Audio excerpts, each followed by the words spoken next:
Welcome to the Flying Octopus Podcast, offering a new perspective on Red Wings hockey, as well as all the important news from around the NHL. And now, here are your hosts, Tony Wolak, Devin Little, and Evan Sabrin. So I was running late to recording tonight because we have 3 baby bunnies in our backyard. And well, that's great news. It's spring. That's something that happens. The other part of that is I have a dog, and actually his girlfriend's in town visiting for the weekend. So 2 dogs this weekend. And my dog Nico, a couple years ago, he mistook a baby bunny for one of his squeak toys. So as you can probably imagine, I'm a little still heartbroken about the incident. And so, yeah, I knew there was one.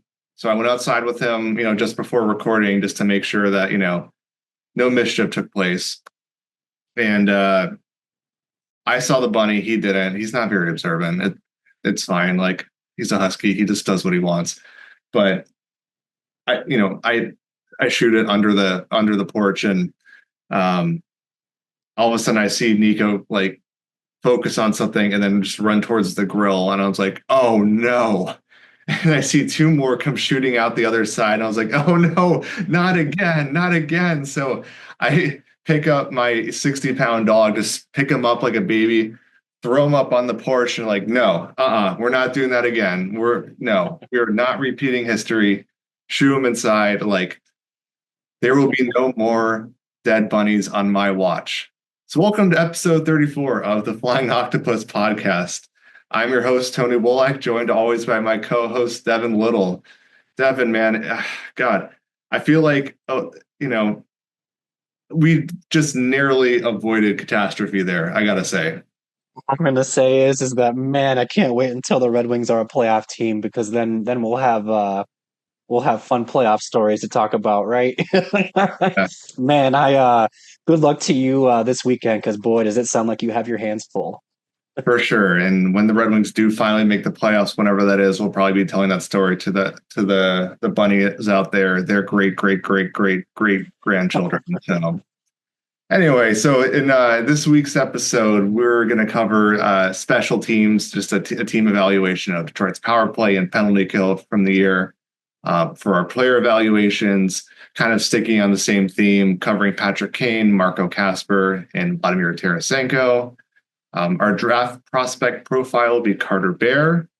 And then we got some news and notes at the end. So starting with special teams, kind of opposite ends of the spectrum. Detroit's power play most of the year was on fire. Sure, they had some cold streaks here and there, and it was especially noticeable down the stretch, but they finished the year converting at 27%, which was it was good enough for 4th best in the league.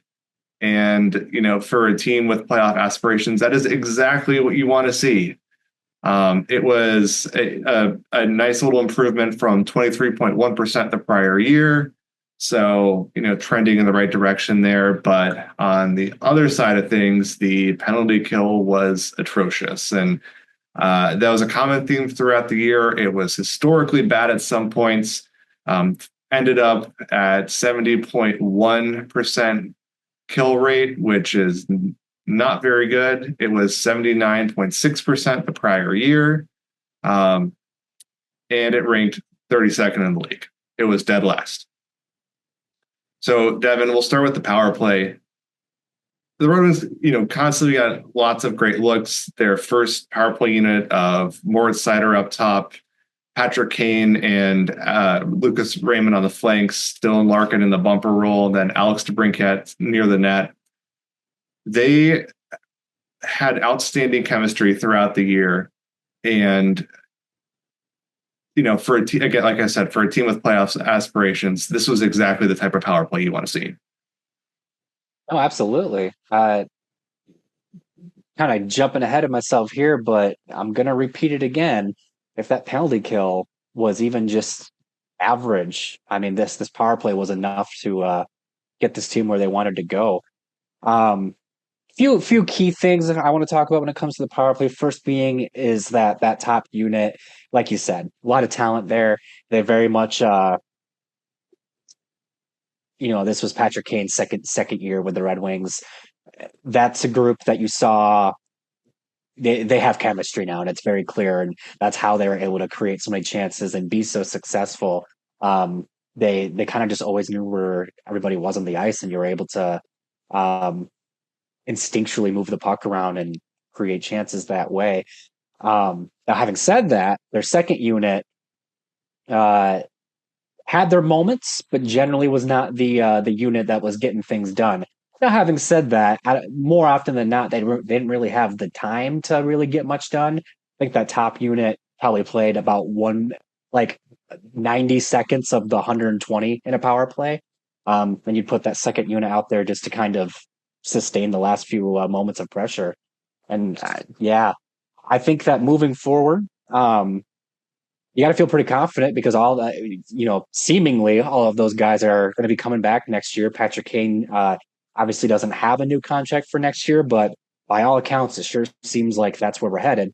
And then you're going to see continued growth from other guys in the lineup. I think for the Red Wings to continue to be so strong on the power play, they've got to have a second unit that can step up when that first unit isn't going. Because as you mentioned, Tony, as great as they were, they did have their moments where they just couldn't quite convert despite their number of chances. And it would have been very helpful to have a second unit that could go out there and maybe not be as deadly, but at least be able to be efficient with their chances and be able to sustain and generate pressure. And then my final note too is just this kind of goes back to what we talked about previously with Moritz Seider. In prior seasons, Seider wasn't the top quarterback on the top power play, but he sure was this year, and I thought he looked really good doing it. I do wonder, moving forward, if this is kind of the next step in Seider's evolution as an NHL defender. We've always since he's come into the league, he's been consistently putting up at least 40 points a season, half a point per game. I think that, if he continues to trend forward in terms of his offensive game, I think you can maybe start to pencil him in for a consistent 50 points a season. And I know it's, 10 points isn't a whole lot in the grand scheme of things, but every little bit helps, especially when you're having trouble generating pressure over the course of a season. So if Seider can establish himself not only as just their top defenseman, but their top power play quarterback, honestly, that's more than what I even figured he'd be at this point in his career. So really encouraging development from Seider specifically there. For sure. And we noted last week, he had the 9th most power play points among NHL defensemen. So it speaks to not only Detroit's, strength on the power play, but his involvement as well. And, for the power play, there were a couple aspects of it that I thought stood out for me throughout the season. So first off, just like entering the zone, the Red Wings were able to kind of approach things with a diversified attack. They generally had, Larkin or Kane be the puck carrier entering the zone. But what they did when they approached the blue line, it changed depending on the opponent, and it changed also depending on when teams would pick up, what they're doing, whether it's, just, tapping it over to the boards, shooting it across to the other side, entering the zone with possession, dumping it in and chasing it down. Whenever opponents started to catch on to what the Red Wings were doing for zone entries, they switched it up. So that was something that I thought was new, it was different, is they are adapting. They are good, and they are adapting when teams catch up, and they're still good. So that ended up being that they ended up having the 9th best zone entry success rate among NHL clubs. So that was pretty cool to see. And another aspect that I found, at least it was noticeable for me throughout the season, was they had more success in the power play when, especially PP1, when the 5 players were moving around a little bit. They ran into trouble when they got stagnant. Some teams like the Washington Capitals, they can get by with having the stagnant power play where, Ovechkin's going to stand where he's going to stand. Their quarterback is in the middle of the middle of the blue line, and they sort of have that, diamond plus the bumper in the middle, who's ready for a one-timer from the different, passers. But they can get by just because they know Ovechkin's dangerous from, his Ovi spot, and teams have to compensate for that. So by shifting a player over to Ovechkin, you're essentially playing 4-on-3 for the other half of the ice. Now, the Red Wings don't have a player like that who's dangerous from the flank, as dangerous from the flank as Ovechkin is. So you're still playing 5-on-4, the whole offensive zone. But when they were moving around, when Seider was walking the blue line, when Raymond was rotating up, and then DeBrincat would follow up into the flank spot, when Kane and Larkin would interchange with the bumper and down low and on the boards. Also, there are times where Larkin would just move around as like a rover in the bumper spot to find soft spots and get open for a shot. When people were standing still, they didn't have a lot of success, but that movement really was a huge driver of their success. And that is, kind of similar to the penalty kill in the sense that when the Red Wings moved around, they were a little bit more successful. But when they got stuck in that diamond and didn't move around all that much and adapt to what's going on, oh boy, that did not lead to good results very often, wouldn't you say? Put it lightly. I think obviously, there's a lot to be made of their defensive play at 5-on-5, but I feel like you really saw a different level of, to maybe put it a little too harshly, a different level of incompetence when it came to the penalty kill. That's where you saw, your usual suspects making defensive gaffes, but that's even where you'd see guys like Seider making mistakes. And like kind of egregious ones at that too. I'd love to kind of sit down with the coaches and kind of see and kind of talk with them and hear what they saw from their perspective, because it was a problem early in the season, and it got like marginally better at times, but it always kind of stayed around where it finished. Even after making the coaching change and bringing Tom McClellan and Trent Yanni over, they didn't really improve the penalty kill that much. And I wonder just kind of what they think is kind of the root cause of that. If that's just kind of leftover stuff from the Derek Lalonde era, and they just really got to chip away at that, or what? Because man, it like I said, it was just kind of a different level of bad play. I think that it shouldn't be very surprising if in the offseason the Red Wings are prioritizing adding players that are proven penalty killers, proven to be effective on the penalty kill. And then you're also going to see kind of a real focus, I would say, even on for some of their younger players to continue to grow in that area as well. I think that you want to see Simon Edmondson become a very reliable penalty killer heading into the future. Albert Johansson too, Marco Kasper, you name it, and all of their young guys that have shown themselves to be adept at both ends of the ice. I think that the challenge is going to be on them to help put this penalty kill where it needs to be, because I'll say it again, if they were just average this year, we'd be talking, we'd be probably recapping their first round loss right now instead of talking about off-season stuff for our third episode now. Talk about that for a minute though, because if the Red Wings did have a league average penalty kill, they'll be killing at 79%, so roughly what they did last season. If you take the amount of penalties they took, that would cut their power play goals against from 55 down to 39. That 16 goal difference is huge. And like based on the value of a goal in today's league, that's easily 5 or 6 points. And that's, within range, if not tied with the Canadians for the second wild card spot. So Yeah, we very much could be talking about a playoff recap at this point instead. Yeah. And the Red Wings don't need me or you or anyone else to tell them that this is a big thing they need to fix in the offseason. You don't have the phrase historically bad thrown around and just go, it'll figure itself out.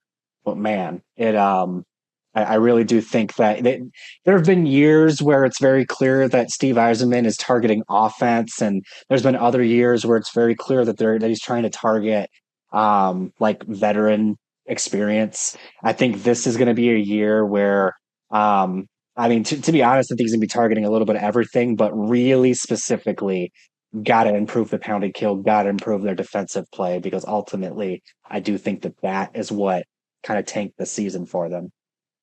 And the players that I found to be the least effective on the penalty kill, they're not the players you'd expect to be, in that spot. Just given the fact that they are kind of leaned upon for their defensive aptitude, and they were not that on the penalty kill. I'm talking about JT Compher, I'm talking about Michael Rasmussen, I'm talking about Tyler Mott. Just things broke down for the Red Wings consistently with one bad read. It was usually one of those three who had the bad read. And when that happens, you instantly put yourself in a spot where it's a 3-on-2 in tight, or a 5-on-3 with one player, out of focus, or a 2-on-1 right in front of the net. And there were certainly culprits on defense. Seider had gaffes. Ben Sherratt had plenty of gaffes. Justin Hall had plenty of gaffes. I do think it's more on the forwards, because when you look at how opponents attack the Red Wings, it was most of the flanks and the quarterback with the puck, moving it around and trying to find an opening, trying to draw the team over to one side and then shoot it over to the other side to get a good chance from there. But man, it did not take much, whether it was a second player closing in on the player with the puck and leaving someone wide open, or a player deciding not to follow his man and then they're wide open. It was a consistent lack of high hockey IQ from the Red Wings. They were just poor decision making, one game after another on the penalty kill. So that does make me wonder, maybe there could be an overhaul in the bottom six. I mean, these are players that you expect to perform in this role, and they really did not. And there's no way to sugarcoat that, because again, this was historically bad. And so, it does make you think that the Red Wings will revisit this in the offseason, because you can't. Your best penalty killers were Larkin and Raymond, and they're already playing 20 minutes a night on the power play and 5-on-5. They can't be playing the entire penalty kill as well. Obviously, losing Andrew Kopp hurt for the Red Wings, but again, he was there for a good chunk of the season, and the penalty kill wasn't great when he was there either. So I don't know. I do think this will be a point of emphasis, and I am very curious to see not only who gets brought in, but who gets let go of in one way or another to make room for these players. And I also want to just real quick also add just two more thoughts on the topic. It does make me think, kind of piggybacking off your point about how one bad read just kind of snowballed into, a goal against or whatever. It makes me think of Todd McClellan's comments last week, where he mentioned how quickly the team takes on water, and how, one bad thing snowballs into another. And I feel like you really saw that on the penalty kill. And that kind of speaks to your point there, Tony, where all it took was one bad read and then the whole thing kind of fell apart. I think that speaks to maybe some mental fortitude, that maybe speaks to preparedness. There's a lot of different factors that could go into that. And I think that that's going to be a key focus for the coaching staff this offseason.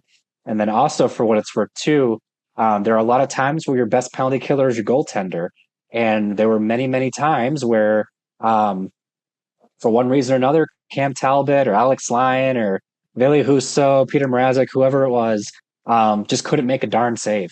And as much as there were plenty of times where both guys were bailing the team in front of them out, there were also plenty of times where they'd let in a softie, or they didn't come up with that save to bail out the guys in front of them to kind of give them confidence back.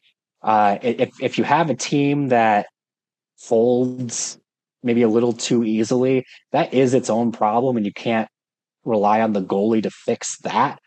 But it definitely helps to have a goalie that can bail them out from time to time. And it seemed like more often than not, you would see the puck beat the goalie on a shot that you would like to see the goalie stop. If anything, just to kind of give them that boost of confidence that they can make mistakes, and it's not always going to end up in the back of the net. You're right. It's not just on the players, killing the penalty. It's on the goalies too. It's not a good combination when you have penalty killers who are allowing, constant, cross ice passing, wide open shots, backdoor passes, and doing this in front of goalies in Alex Lyon and Cam Talbot, who do not move well laterally. They can track the puck, they just can't get to it. Like, the lateral movement is not either their strong suit. So it just wasn't a good mixture between penalty killers and goalies to just make things worse. The one silver lining is the Red Wings at least did a good job staying out of the box. They took the third least penalties in the league. So if they can keep that up, then there's hope for the future. All right, so we're going to move on to our player evaluations now, and we'll start with Patrick Kane. So this was his first full season with the Red Wings. He joined the team, after a couple months during the 2023-24 season, and finished the year strong. But I know for myself, I was, curious to see how he'd hold up across the full campaign, just because you don't know how the invasive hip surgery that he had, like how his body would hold up. He's getting up there. He's a little bit older than me, and I'm very old. It was very encouraging to see that he, suited up for 72 games, registered 59 points, was great on the power play, of course, but also I felt he was actually better defensively than I was expecting. His defensive numbers and microstats, all in the grand scheme of things, they were decent. And like, for a player who's the first one out of the defensive zone when the Red Wings gained possession, you'd expect them to be kind of poor, but they were pretty good. I mean, for him, they were good, like decent, like league average, but like, yeah, that's good. And he was also for 5-on-5, he was a strong driver of zone entries. And then, we've covered the power play, quite a bit here, but his power play points per 60 was top 10 in the NHL, 8.37. So, overall, I thought it was a pretty good year for Patrick Kane. Yeah, I don't disagree. I think it's weird because, to me, as much as last year, obviously he joined the team, this is kind of the year that really kind of cemented that he's a Red Wing now. And probably it's because he was with the team the full season, but also it kind of speaks to that chemistry that we were talking about in the power play. He really, he's not just like Patrick Kane that is playing with the Red Wings. He is a member of the Red Wings, and you can tell because he has chemistry with this guy and that guy and that guy and that guy. And it's very obvious that he's very respected in that locker room. He was one of those players that had an A on his jersey from time to time. It's very obvious, even just looking at his point totals, that he's now in a different phase of his career. He's not going to be challenging for 100 points for an 100-point season anytime soon. Those days are behind him. But he's, as you mentioned, proved that he still can put up points and still be a key feature on the power play. And I think that specifically is one of the biggest reasons why I imagine Kane and the Red Wings will come to terms on another contract, because that power play was a real source of confidence and strength for them. And Kane was arguably the biggest reason why it would be detrimental to it to remove him from it.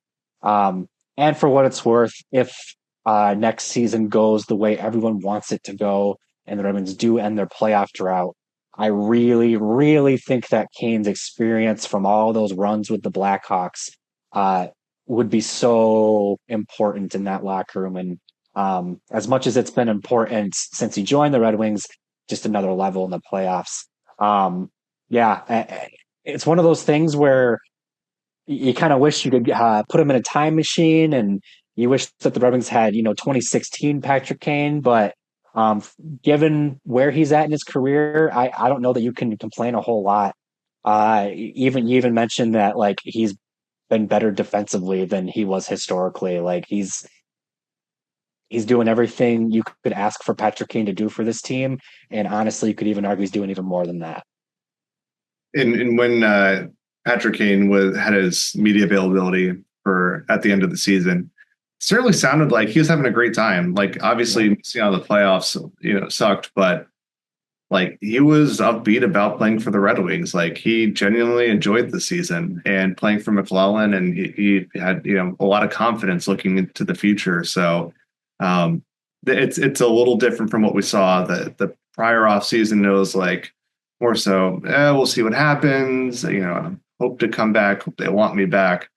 This was like, all right, we're running this back. We're getting in the playoffs next time. Like I believe in this team. So that is always encouraging to see. And one player who he, had some great chemistry with throughout the season, besides Alex DeBrincat, was Mark Kasper, who started the year in Grand Rapids after, a pretty strong training camp and preseason, but, missed out just from a numbers game perspective and being able to be assigned to Grand Rapids without waivers, but started the year there and then joined the Red Wings pretty soon after, and then never gave up his spot.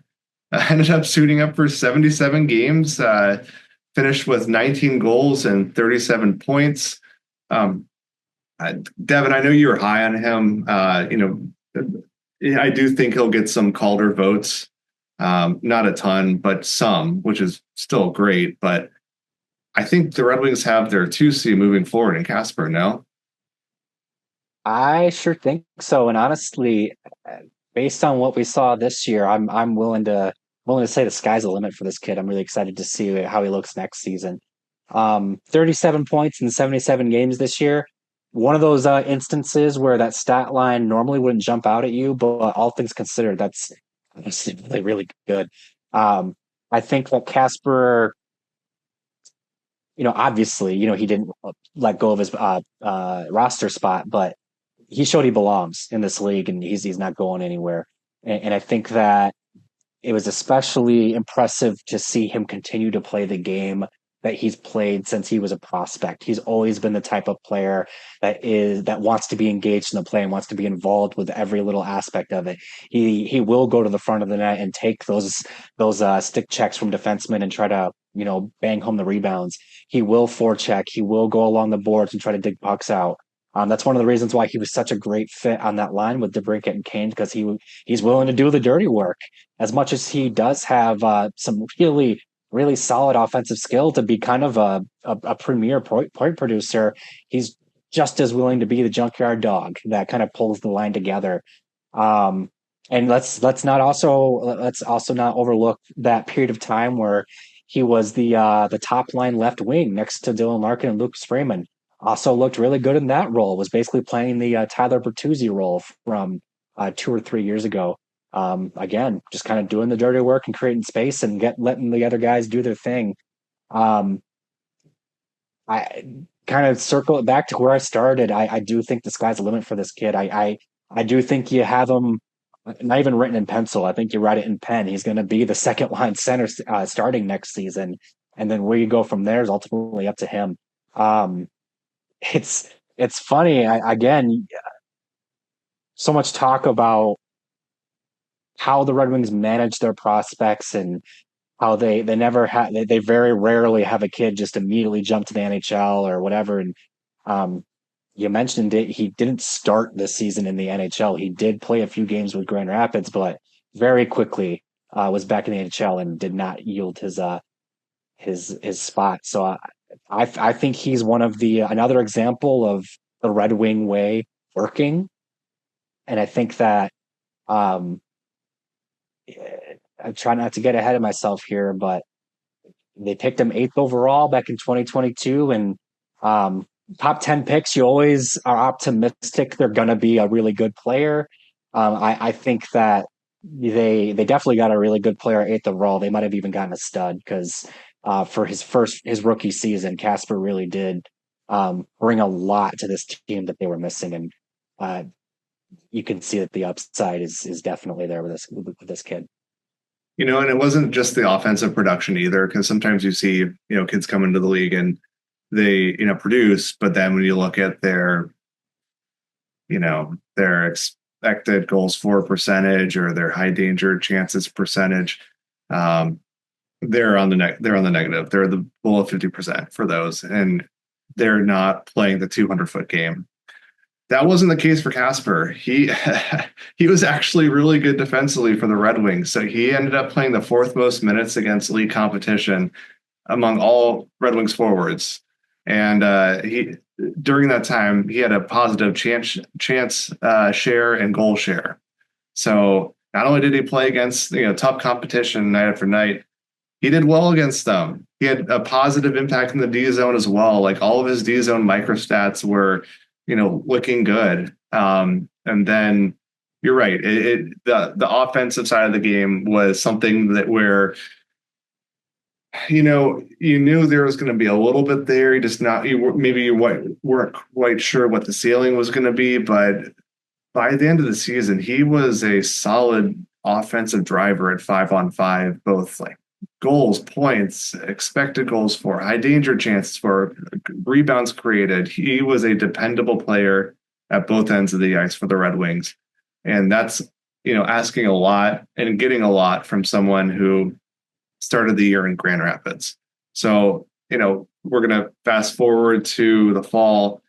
Let's say, Axel Sandin-Pellikka or Nate Danielson, they don't make the Red Wings out of preseason and training camp, but they start the year in Grand Rapids. That doesn't mean they're going to stay there the whole year. Kasper's a prime example of that. Same with Elmer Soderblom. You may not make the team initially, but if you keep clawing and scratching your way, the Red Wings will give you ice time. And if you make good on that ice time, you'll stay in the lineup. Kasper is a prime example of that. That's something that you could look forward to for Sandin-Pellikkas of the world, or the Danielsons, or Carter Mazur, depending on what happens this offseason. Now, one player who is maybe at risk of losing their spot, to one of these players, Vladimir Tarasenko, and I won't sugarcoat it. His first season in Detroit was not very good, and there's talk around the deadline about possibly finding him a new situation, just it wasn't working out. Nothing ultimately happened, but there were conversations with other teams to see if there'd be a good fit. But there was never a deal that came out of that was, palatable for the Red Wings. But yeah, the stats don't look great. 80 games played, 11 goals, 33 points, far below scoring projections for the season. And that's, not just, where he was, 8-10 years ago. I'm talking even compared to last season, you'd expect more from Tarasenko this season, especially starting out in the top 6. But, the top 6 ended up being an overslot for him. He just did not fit in there. Just was a black hole defensively. And when he got moved down to the third line, generally playing with JT Compher and Jonathan Berggren, that line really did not do much of anything, unfortunately. So I don't know if there needs to be a shift in the bottom 6 with, some of the other players moving out and bringing in players that can, get more out of Tarasenko, or Tarasenko is one of the players who is shipped out, make room for new players. It just wasn't good. I'll end this positively before I pass it to you, Devin. when the Red Wings had controlled entries with Tarasenko on the ice, he did a good job of creating opportunities from that and setting up high danger chances. But the unfortunate thing is just not enough went in, whether it's him shooting or as a teammate shooting, just not enough happened offensively when he was on the ice to warrant his role, to warrant his salary, to warrant his spot on the team. If you're looking at players who, are under contract for next season, who may not be back, the first player you're going to come to is Tarasenko. I agree. I think this season kind of gave me a reality check in terms of who Vladimir Tarasenko is in 2025. Still had these ideas of him being the guy he was even 5 years ago, honestly, but like 10 years ago when he, was really one of the premier players for the St. Louis Blues. He was on one of the NHL covers back in the day. I don't remember which one, but he was, considered one of the best players in the world, or at least one of the best like scorers in the world.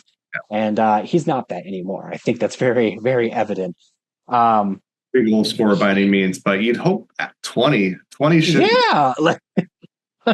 And that's the thing too. The Red Wings weren't signing him to be Vladimir, 2015 Vladimir Tarasenko. They were content with him being 2023 Vladimir Tarasenko, and he wasn't even that. He is maybe one of the most interesting cases this offseason. You see a lot of people throwing out the word buyout when it comes to him. Trade dump. A lot of different scenarios out there on how you could remove him from the team. Maybe I'll get flack for this. I honestly think that if I had to call my shot right now, I think he's with the Red Wings to start next season. I think that, yeah, I know, crazy. And it's not for a lack of trying. I do think that they will try to find a new home for him, but I think that they still won't find anything that is palatable for them, and they will basically take the road of, let's try this again. Let's maybe put him in a better situation, see if we can get him back to close to where he was, and then maybe reassess the situation there. I think that there's more than one player that the Red Wings should be considering using a buyout on, and I do not think they should be buying out multiple players. So I think that of the players that are worthy of considering doing that with, I think Tarasenko's the one that has the highest likelihood of kind of returning to form. Maybe again, I'm just being hopeful, but I don't know. I feel like this was like rock bottom for Tarasenko.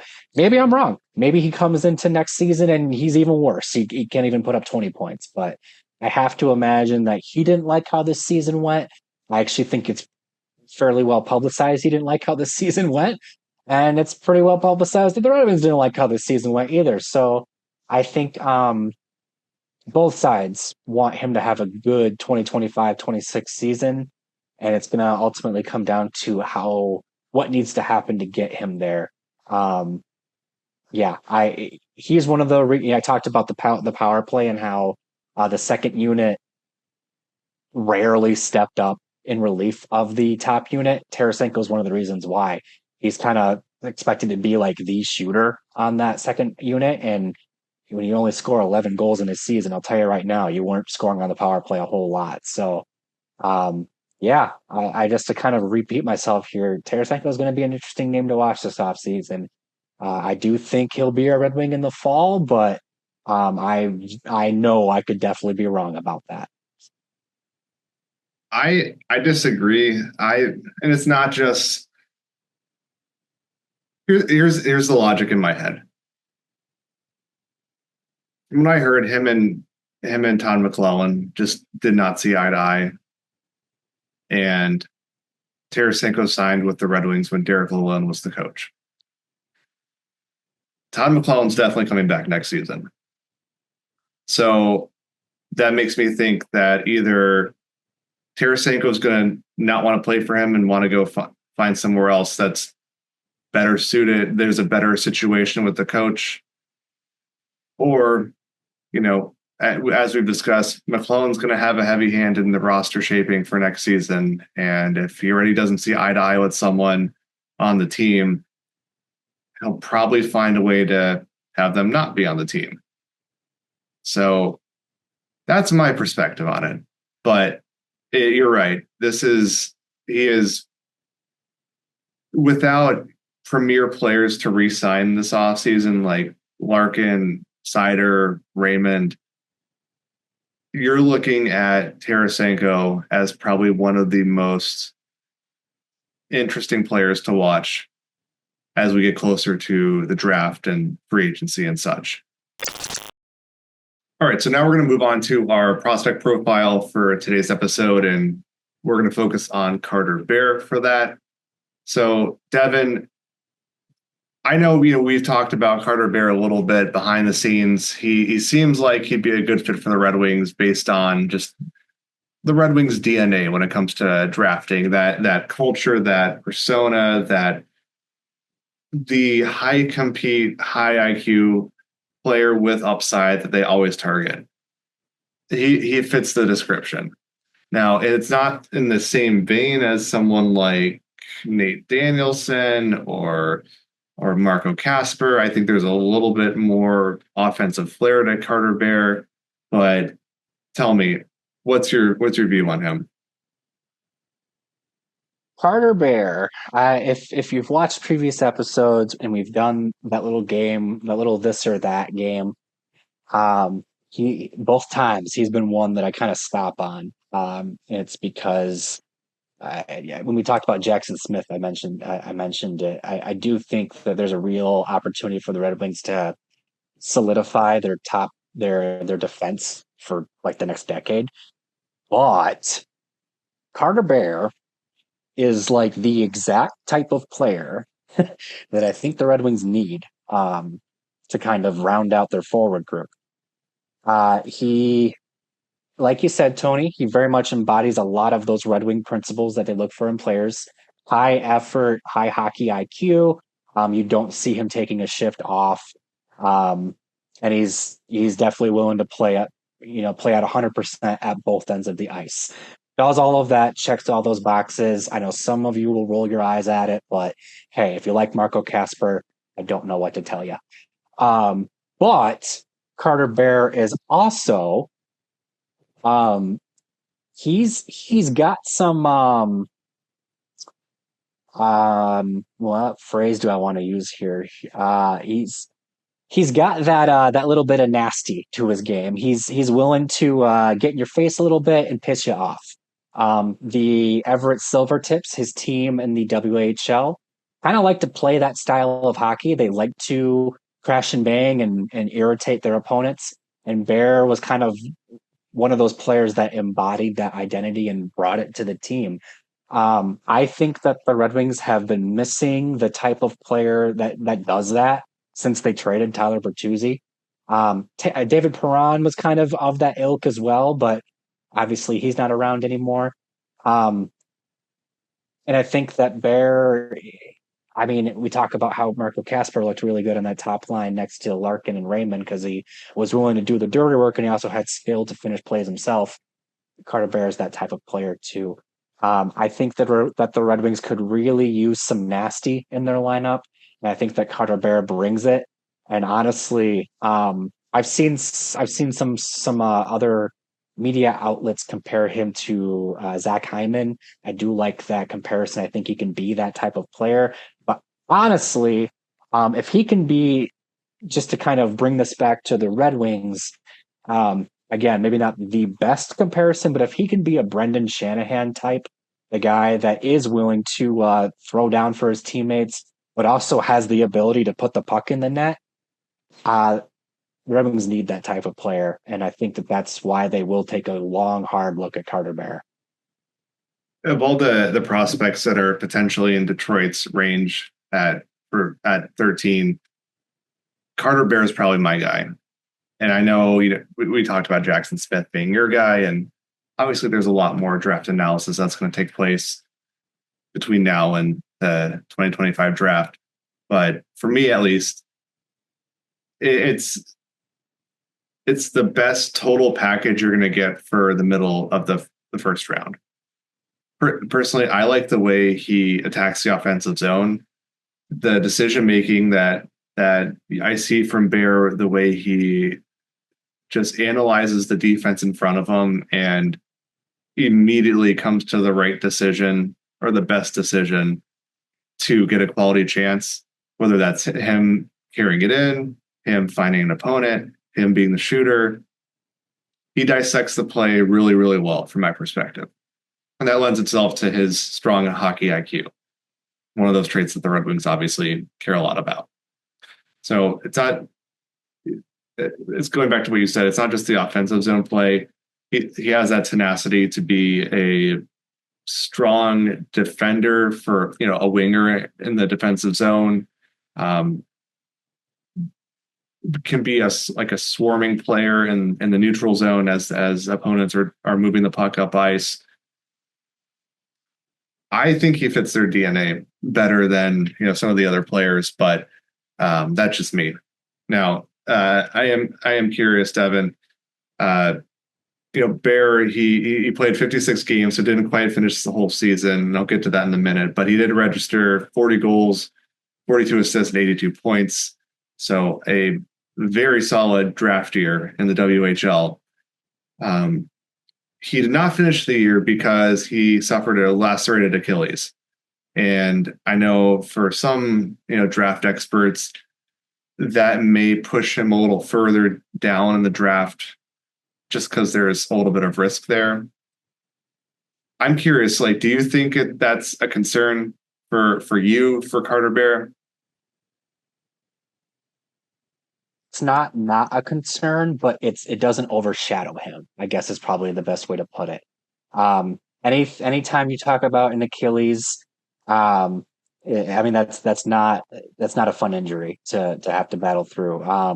And this is a sport where if you aren't moving your feet, you're pretty much useless. So that is, whenever you see prospect reports on this kid, the number one drawback in his game is that he even when he has a fully intact Achilles, he's not the best skater in the draft class.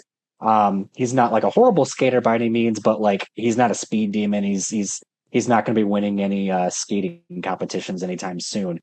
So if he's already not the best skater, and then you have that compounded with it, that's why you see him ranked sometimes as high as 8 and as low as 20th. It all kind of comes down to how much you value skating in a prospect and how concerning that Achilles is and how much you kind of are concerned about that as a scout or a prospect person.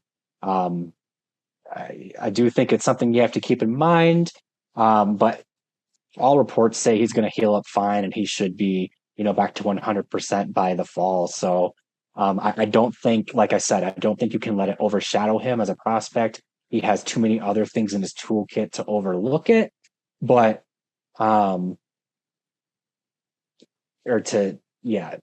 is something you do have to keep in the back of your mind that this you can't write it off as nothing. Now, I'm not a doctor, and I know that may be hard to believe, but I'm not. I do think there is a difference between a lacerated Achilles and a ruptured Achilles in terms of just the general strength, with pushing off. He lacerated his. Well, that's what happened. It's also what happened to Erik Karlsson when he was much younger, and he healed up just fine. And Bear's 18. Young people, unlike myself, they can heal up very quick. Meanwhile, I got a noodly ankle from rolling it once wrestling with my dog and not over anybody, tying this whole thing together. So if the Red Wings, their highly regarded medical staff and great sports science department, if they take a look at Bear's medicals and say it's not a problem, I have full confidence that it'll not be a problem whatsoever. And that's going to be part of the research process going into the draft. Yeah, absolutely. It has to be. Um, and I think that, a lot of people will focus on the Achilles, and I like that you brought that up. It's a very healable thing. Um, Plenty of examples of people coming back from it. I think, honestly, as he gets older, his thing isn't going to be his feet. He just plays the type of game where he's going to get banged up a lot.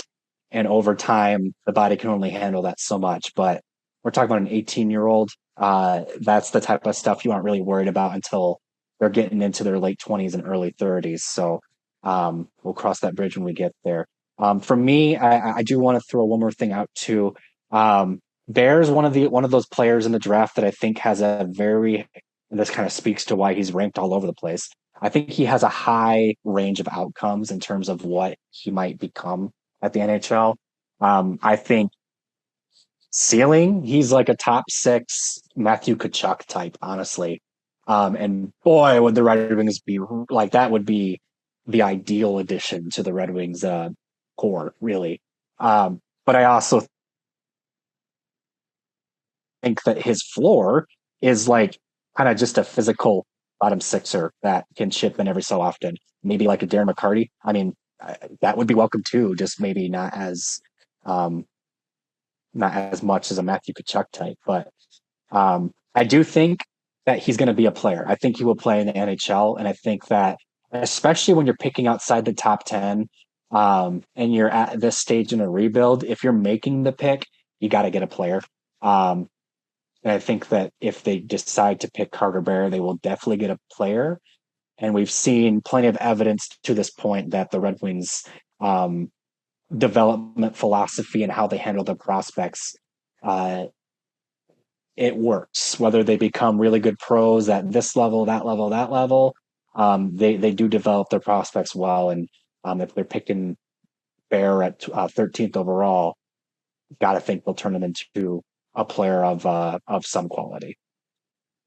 Absolutely. And you don't have to be the fastest skater on the ice to be one of the best. I think we've seen plenty of examples of that. Obviously, when you see players like Connor McDavid and Nathan McKinnon dominating the game, you think you have to have speed to be successful. That's not always the case.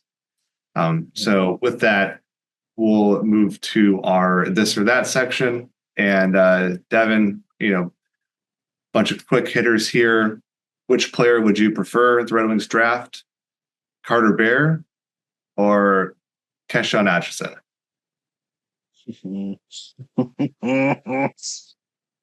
I feel like we need to dedicate a whole segment to this one because I feel like Atchison is defensive Carter Bear.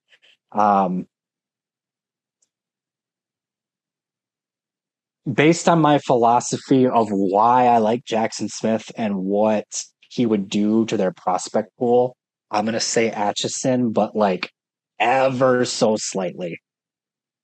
All right, that's fair. That's fair.